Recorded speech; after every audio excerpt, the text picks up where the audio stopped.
আপনাদের স্বাস্থ্য সংক্রান্ত বিষয় নিয়ে অতি সহজেই এক্সপ্লেইন করার। তো চলুন আজকের বিষয়ে আসা যাক। আজকের বিষয় হলো লো ব্লাড প্রেশার বা নিম্ন রক্তচাপ।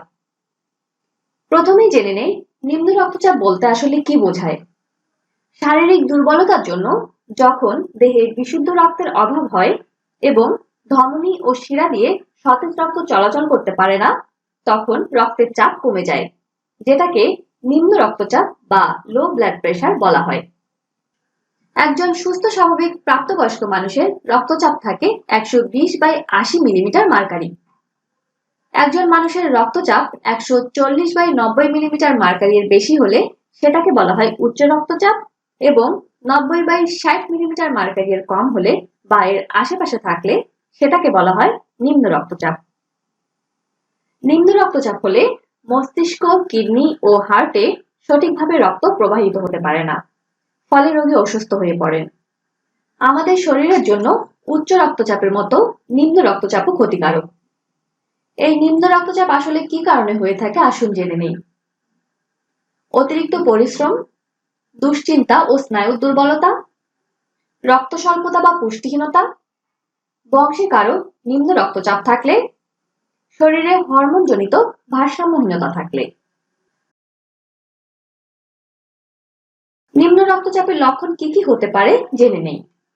মাথা ঘোরানো, হার্টবিট বা হৃদস্পন্দন বেড়ে যাওয়া, ক্লান্তি এবং দ্বিধাগ্রস্ত, অসুস্থ বা দুর্বল ভাব, বমি বমি ভাব, অজ্ঞান হয়ে যাওয়া, দৃষ্টি ঝাপসা হয়ে যাওয়া এবং স্বাভাবিকভাবে শ্বাস প্রশ্বাস নিতে না পারা। নিম্ন রক্তচাপ হলে করণীয় কি হতে পারে জেনে নেই। যদি কয়েকবার রক্তচাপ পরিমাপের পর দেখেন যে আপনি নিম্ন রক্তচাপে ভুগছেন, তাহলে জীবনযাত্রায় পরিবর্তন আনাটা জরুরি।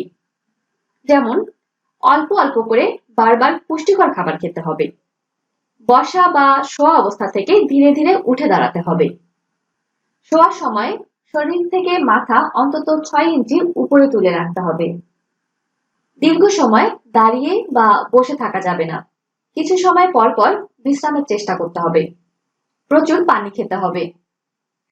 চিকিৎসা। লো ব্লাড প্রেশার বা নিম্ন রক্তচাপের সুনির্দিষ্ট কোনো চিকিৎসা নেই। নিম্ন রক্তচাপের উপসর্গ অনুযায়ী চিকিৎসার প্রয়োজন পড়ে। যদি শরীরে পানি শূন্যতা ও ইলেকট্রোলাইট ভারসাম্যহীনতার কারণে নিম্ন রক্তচাপ হয়, তাহলে শুধু খাবার স্যালাইন মুখে খেলেই লো প্রেশার ঠিক হয়ে যায়। তবে যাদের দীর্ঘমেয়াদী নিম্ন রক্তচাপ আছে তাদের অবশ্যই চিকিৎসকের পরামর্শ নেওয়া উচিত। লো নাকি হাই প্রেশার কোনটি বেশি খারাপ? দুটোই খারাপ। তবে যখন প্রশ্ন করা হয় কোনটি বেশি খারাপ, নিঃসন্দেহে লো প্রেশার বেশি খারাপ।